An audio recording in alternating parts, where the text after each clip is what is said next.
Okay, guys, Stone Guy 223 here. I'm usually not a conspiracy theorist, but coming home from a match. I'm in South Georgia, coming out of Alabama. Check this shit out. UN. Coming out of Alabama. UN trucks. These look like brand new vehicles. Not sure what the hell is going on with this, or why we got UN trucks coming out of Alabama, or at least they're Alabama truckers. No identification on them, just UN trucks. Yeah, these are definitely brand new. All the furniture's brand new on them. I wonder what the hell's up with that. There is a new worry on our southern border tonight, with border agents overwhelmed by this huge recent surge in illegal immigrants. The cartels are now taking advantage. Megan, let me just say this. What I watched over the last few days is so problematic that what I'm about to say on your show is the most important thing I've ever said on your show. We have so many problems facing this country. We know them all, especially the major ones: joblessness, welfare, national security, so on and so on. And as I stood on that border and I watched those cartels drag over all the things they did, I went over to the bus depots and watched thousands upon thousands of illegal aliens be bussed around almost as if they were at Disneyland, being sent off to somewhere USA. All I could think was that all those major problems just became a major epidemic. Our Border Patrol, I met with the Border Patrol today. I met with them secretly. They told me the morale is down. The criminals that are coming through this country is earth-shattering. And I can tell you this, I feel that our country and the future of our children have officially fallen off the cliff. Now a closer look at those militants tearing Iraq apart, boasting of their brutality with those images we showed you at the top. Tonight we're learning more about them and about the man who leads them. He spent years in U.S. custody. They have a strategy, and it's working. They use social media as a weapon. Many of the images in this story come from accounts associated with ISIS and can't be verified. Leader of ISIS, Abu Bakr al-Baghdadi, was in U.S. custody in Iraq for 4 years. When he was released in 2009, his parting words to U.S. troops, "I'll see you in New York."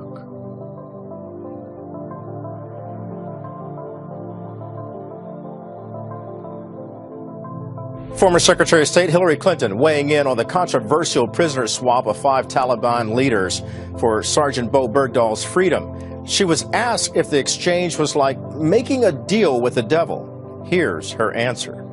Did he make a deal with the devil? If you look at what the factors were going into the decision, of course there are competing interests and values. I'd like to say to Bo right now, who's having trouble speaking English, Bismillah ar-Rahman ar-Rahim, Ze'abayem. I'm your father, Bo. Bismillah ar-Rahman ar-Rahim, Ze'abayem. I'm your father, Bo. The Wall Street Journal is reporting that one of the detainees whose return has already told his family that he plans on waging war on America. So what this president did is he made a deal with the devil for a deserter, a man who didn't even like America.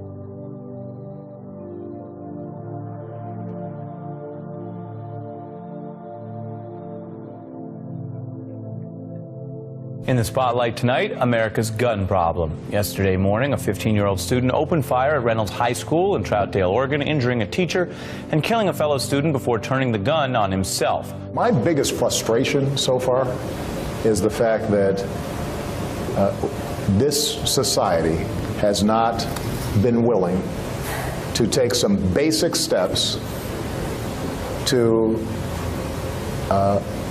keep guns out of the hands of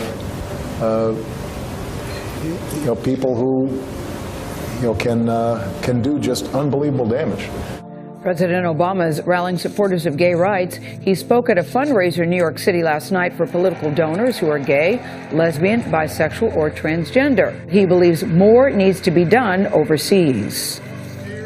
There are still Americans out there who are vulnerable and alone and still need our support. So we can't stop We've got to keep fighting. The president is promising to sign an executive order ending workplace discrimination by federal contractors based on sexual orientation. That would affect 14 million employees. I'm here to actually talk to you guys really quickly about this flag. This flag is not that old. This flag is the symbol of lesbian, gay, bisexual, transgender, and queer pride. So maybe all of you could help me read what it says out loud on the count of 3. 1, 2, 3. Who I am is what fulfills me, and what fulfills the vision I have of the world.